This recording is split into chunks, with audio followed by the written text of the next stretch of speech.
ಶ್ರೀ ಗುರು ಬಸವಲಿಂಗಾಯ ನಮಃ.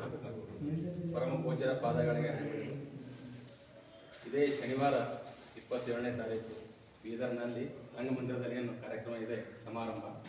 ಬಾಗನೂರು ಬಸಪ್ಪ ಪ್ರಶಸ್ತಿ ಪ್ರದಾನ. ನಮ್ಮ ನಾಡೋಜ ದೇವರಿಗೆ ರಾಜ್ಯ ಮಟ್ಟದ ಪ್ರಶಸ್ತಿಯನ್ನು ಕೊಡ ಮಾಡಲಾಗ್ತಾ ಇದೆ. ಅಪ್ಪರು ಹೇಳ್ದಂಗೆ ಈ ಕಾರ್ಯಕ್ರಮ ಯಾವಾಗಲೂ ದಾವಣಗೆರೆ ಮಾಡ್ತಿದ್ರು.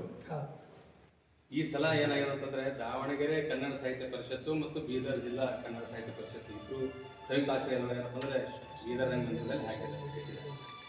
ಯಾಕಂತಂದ್ರೆ ಈ ಭಾಗದ ಎಲ್ಲ ಭಕ್ತಾದಿಗಳು ಏನಪ್ಪ ಅಂದರೆ ಅಪ್ಪರಿಗೆ ಒಂದು ಸಮಾರಂಭದಲ್ಲಿ ಕಣ್ ತುಂಬ್ಕೋಬೇಕು ಅನ್ನುವಂಥ ಉದ್ದೇಶದಿಂದಲೇ ಇಲ್ಲಿ ಇಟ್ಟಿದ್ದು ಅದು ಮೂಲ ಆಶಯ. ಅದಕ್ಕೆ ಪೂಜ್ಯರ ಒಂದು ಇದರಂತೆ ನಾವೆಲ್ಲರೂ ಇಲ್ಲಿ ಹೆಚ್ಚಿನ ಸಂಖ್ಯೆಯಲ್ಲಿ ಭಾಗವಹಿಸ್ತಕ್ಕಂಥದ್ದು ಭಾಳ ಮುಖ್ಯವಾಗಿರ್ತಕ್ಕಂಥದ್ದು.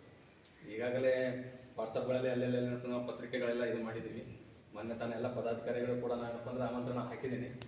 ಆದರೂ ಕೂಡ ಏನಪ್ಪ ಅಂದ್ರೆ ನಾವಿಲ್ಲಿ ಏನು ಜನ ಸೇರಿದೆವು, ನಾವು ನಮ್ಮ ಇದರ ಹಂತದಲ್ಲಿ ಏನಪ್ಪ ಅಂದ್ರೆ ಆದಷ್ಟು ಹೆಚ್ಚಿನ ರೀತಿಯಲ್ಲಿ ಪ್ರಚಾರ ಮಾಡೋದು ಭಾಳ ಮುಖ್ಯ ಅದು. ಯಾಕಂತಂದರೆ ಯಾವ ಸಮಯಕ್ಕೆ ಯಾರು ಬರ್ತಾರೆ, ಹ್ಯಾಂಗೆ ಬರ್ತಾರೆ ಅನ್ನೋದು ಗೊತ್ತಾಗಂಗಿಲ್ಲ.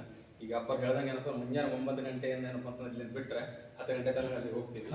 ಅಲ್ಲಿ ಕಾರ್ಯಕ್ರಮ ಮುಗಿಸ್ಕೊಂಡು ಯಾರು ಇದಕ್ಕೆ ಹೋಗ್ಬೋದು. ಅದಕ್ಕೆ ಹೆಚ್ಚಿನ ಸಂಖ್ಯೆಯಲ್ಲಿ ತಾವೆಲ್ಲ ಭಾಗವಹಿಸ್ಬೇಕಂತ ಹೇಳಿ ನಾನು ಕೂಡ ಅಂತಂದರೆ ಕನ್ನಡ ಸಾಹಿತ್ಯ ಪರಿಷತ್ತಿನ ತಾಲೂಕು ಘಟಕದ ವತಿಯಿಂದ ಎಲ್ಲರಿಗೆ ಆಹ್ವಾನ ಮತ್ತು ಆಮಂತ್ರಣವನ್ನು ನೀಡ್ತಾ ಇದ್ದೇನೆ. ಧನ್ಯವಾದ.